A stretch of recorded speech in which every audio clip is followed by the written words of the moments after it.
Assalamualaikum warahmatullahi wabarakatuh dan salam sejahtera. Hari ini kita bincang soalan tajuk pengaratan buku sukses muka surat 71.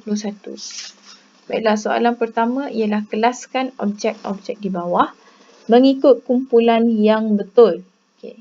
Jadi kelaskan antara objek berkarat dengan objek yang tidak berkarat. Ya, pembaris kayu berkarat ataupun tidak? Pembaris kayu. Kayu adalah objek yang tidak berkarat. Jadi kita senaraikan dia di sini, di bahagian objek yang tidak berkarat. Manakala jarum. Jarum diperbuat daripada besi. Jadi dia adalah objek yang berkarat. Paku tekan. Paku tekan juga adalah objek yang berkarat. Paku, objek yang berkarat. Manakala pensel dengan sapu tangan adalah objek yang tidak berkarat. Pensel diperbuat daripada kayu dan sapu tangan diperbuat daripada kain, yang mana kain tidak berkarat. Okey, ini adalah kemahiran pengelasan antara objek berkarat dan tidak berkarat.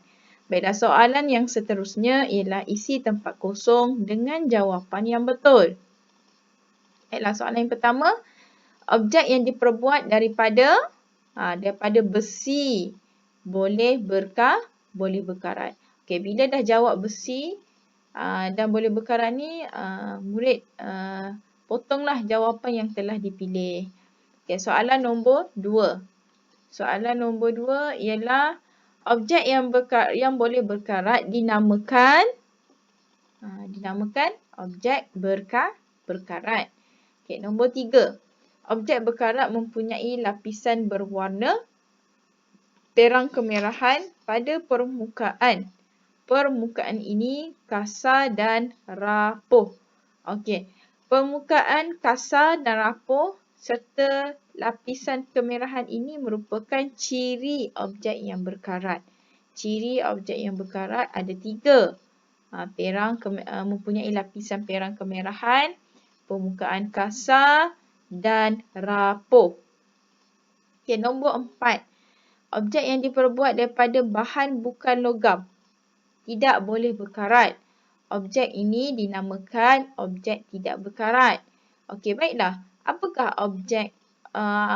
bahan bukan logam? Seperti plastik, kain. Itu adalah objek yang tidak berkarat. Okey, seterusnya. Jalankan eksperimen tentang faktor yang menyebabkan pengaratan. Jawab soalan berikut. Okey, ini merupakan satu eksperimen. Sebelum kita memulakan eksperimen, kita mesti tahu apakah tujuan eksperimen kita. Okey, baiklah. Tujuan eksperimen ini dijalankan adalah menyiasat hubungan antara kehadiran air dan udara dengan pengaratan paku besi. Ini adalah tujuan eksperimen. Jadi di dalam tujuan eksperimen, dia ada pemboleh ubah, manipulasi dan pemboleh ubah bergerak balas. Okey, sekarang ni pemboleh ubah bergerak balas itu apa? Pemboleh ubah bergerak balas itu adalah benda yang kita nak tengok. Benda yang kita nak perhatikan sepanjang eksperimen itu dijalankan. Jadi dalam eksperimen ini, perkara apa yang ingin kita rekod? Perkara apa yang ingin kita perhatikan? Yang kita ingin perhatikan adalah pengaratan paku besi. Sama ada dia berkarat ataupun tidak. Jadi ia menjadi pemboleh ubah bergerak balas. Pemboleh ubah manipulasi ni ialah benda yang mempengaruhi pemboleh ubah bergerak balas. Jadi di sini apakah yang mempengaruhi pengaratan paku besi? Kehadiran air dan udara. Ini adalah tujuan lah, kita nak tengok sama ada benda ni, kedua-dua ini mempengaruhi atau tidak pengaratan paku besi. Baiklah, ini alat dan bahan, tabung uji, paku besi, air yang dididihkan, air paip, minyak, gabus, benang, kalsium klorida kontang dan kertas pasir. Ini adalah kaedah-kaedahnya. Kaedah yang pertama, ni disediakan 5 batang paku besi. Semua menggunakan paku besi, bukan paku plastik, bukan paku yang diperbuat daripada benda lain lah. Semuanya diperbuat daripada besi.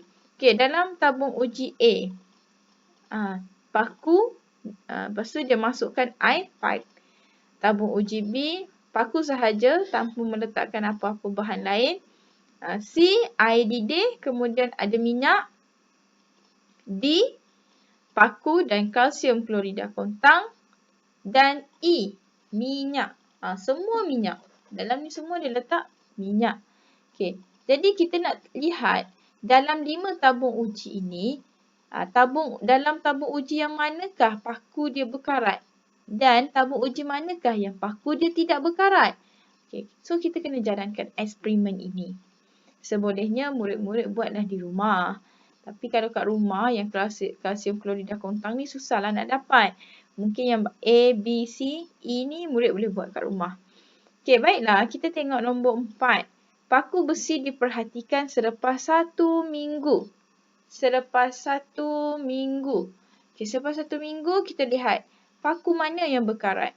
Okey, yang berkarat. Tengok Yang berkarat.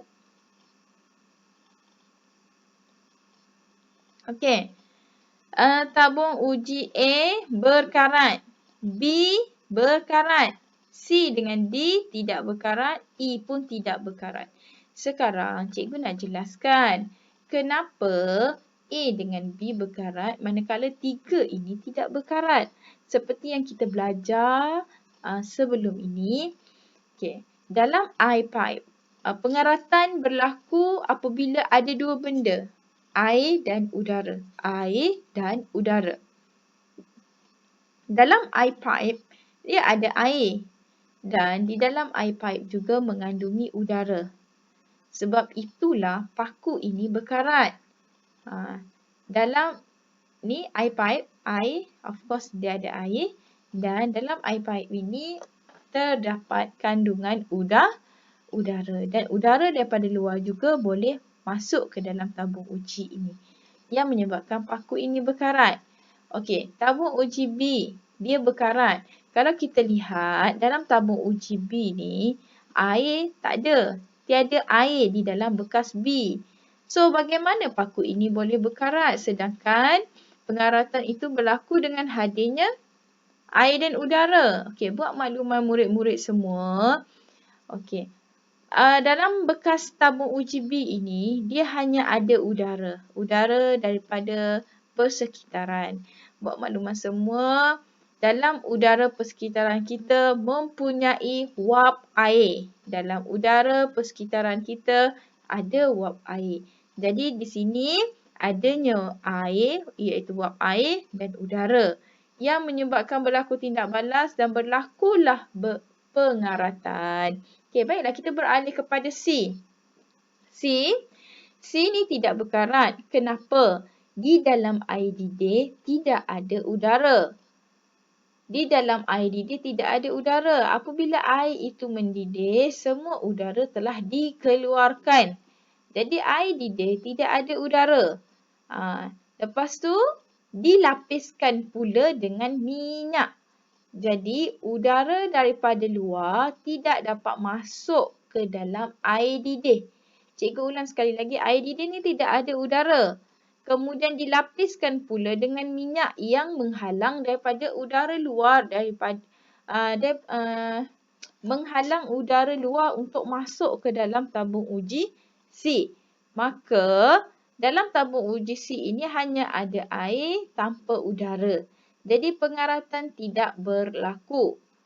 Tabung uji D, kalau kita lihat dia tidak ada air, dia hanya ada udara kan. Tapi dalam udara ada wap air. Tapi kenapa tabung uji D tidak berkarat? Kerana adanya kalsium klorida kontang. Okey, bezanya dua ni kan, B dengan D. Lebih kurang sama, cumanya yang ini tidak ada, yang ini ada kalsium klorida kontang. Kalsium klorida kontang ini fungsi dia adalah menyerap kelembapan.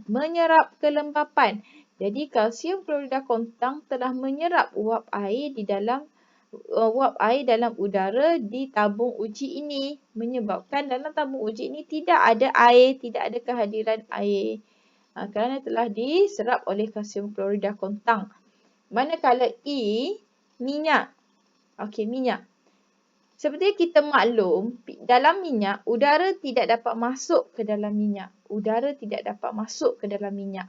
Bila udara tidak dapat masuk dalam minyak, so dalam tabung uji ini tidak ada udara. Dan tidak ada air. Seperti yang kita maklum bahawa air dan minyak tidak boleh bercampur. Ini totally semuanya adalah minyak. Jadi C, D, E tidak berkarat. Okay, soalan ni kita dah jawab. Sekarang kita beralih kepada padankan maklumat yang berikut dengan pemboleh ubah yang betul. Jadi kehadiran air dan udara ini adalah pemboleh ubah dimanipulasi. Kerana apa? Kerana ia adalah perkara yang dikawal oleh kita. Perkara yang diubah oleh kita.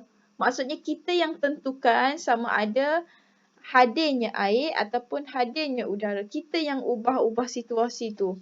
Contoh dalam eksperimen ni kan, kita yang nak tetapkan sama ada bekas ni kita nak letak air ke, kita nak letak udara. Ada air ke, ada udara. Kita yang tetapkan semua ini.